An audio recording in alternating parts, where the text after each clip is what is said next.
जय माताजी मित्रों, सर्वने नवरात्रिनी हार्दिक शुभकामना। सत्यम ज्योतिष कार्यालयनी अंदर आपનું हार्दिक स्वागत है। मित्रों, माताजीना नवला नवरात्र આવી ગયા। આથી કરી માતાજીની આરાધના પૂજા કરવા માટે આપ સર્વ તત્પર થઈ રહ્યા છો। આપ ઘણા બધા મિત્રોના મને ફોન આવ્યા, ઘટ સ્થાપન કઈ રીતે કરવું, અખંડ જ્યોત કઈ રીતે ચાલુ રાખવી, એ વગેરેનો વિડીયો મેં આપની સમક્ષ રજૂ કરી દીધો છે।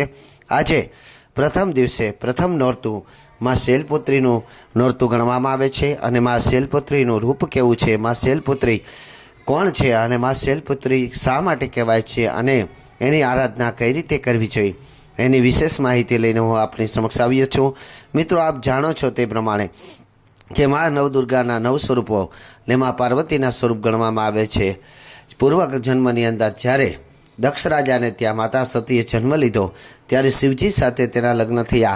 शिवजी साथे लग्न थया पछी दक्ष राजा ने शिव साथे एटले के थोड़ी घणी दूषणा हती अने आथी करीने एक दिवस दक्ष राजा ने थया ज्यारे यज्ञ थई रह्यो हतो त्यारे चाईने शिवजी ने आमंत्रण न मोकल्युं अने शिवजी ने ज्यारे खबर पड़ी त्यारे माता सतीए पोताना पिताने त्यां जवा माटे हठ ले छे।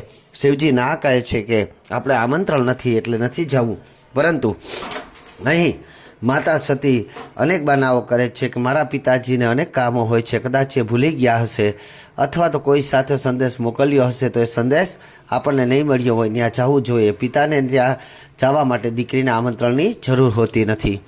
आवी हठ ज्यारे माता सती करे छे त्यारे शिवजी तेने जवा माटे अनुमति आपे छे अने त्यां जई अने सती जुए छे तो तेना पिताजी सहित कोई तेनी साथे वार्तालाप पण करतुं नथी के कोई तेने प्रेमथी बोलावतुं पण नथी। आ बाजू सतीने खूब ज खोटुं लागे छे अने जुए छे तो क्यांय तेना पतिनी स्थापना होती नथी। आ जोई अने पोतानुं घोर अपमान थयुं छे एवो विचार करे छे। अहीं दक्ष राजा छे ते बोलावे छे त्यारे दक्ष राजा कहे छे के जे लोकोने आमंत्रण न होय ते लोकोए અહીં આવવાની જરૂર ન હતી। આથી સતીને ખોટું લાગી જાય છે અને વિચારે છે કે હવે તે પોતાના પતિના ઉપરવટ થઈ અને અહીં આવી છે તો પોતાના પતિને મોઢું શું બતાવશે। આથી કરી અને તે પોતાના શરીરની અંદર અગ્નિજ્વાળા પ્રગટ કરી અને અગ્નિમાં ભસ્મ થઈ જાય છે। આ બાજુ ઘણી બધી કથા લાંબી છે કે દક્ષ રાજાની સાથે અહીં શિવગણોનું યુદ્ધ થાય છે અને દક્ષ રાજાનું માથું પણ કાપી નાખવામાં આવે છે અને એક બકરાનું માથું તેની ઉપર ચડાવવામાં આવે છે। પરંતુ આ જ સતી બીજા જન્મને વિશે હિમાલયને ત્યાં જન્મ લે છે અને હિમાલય કહેતા पर्वत અને पर्वत कहता शैल कहेवामां आवे छे। आ शैलनी पुत्री होवाने कारणे तेनुं नाम शैलपुत्री पड्युं हतुं। माता जगदंबानुं रूप खूब ज अद्भुत छे। माताजी जे छे ते वृषभ कहेता एटले के बळद उपर सवार छे अने मां भगवती ना आ रूपनुं वर्णन करवुं।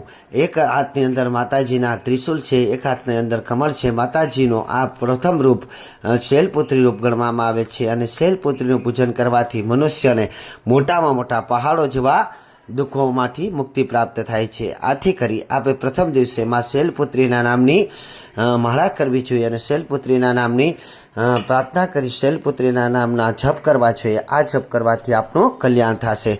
जय माताजी। आवता बीजा नोरताओना पण हूँ विडियो अवश्य मूकीश। आपनुं कल्याण थाओ। आप सर्वने माँ नवदुर्गानी कृपा वरसती रहे तेवी शुभेच्छा।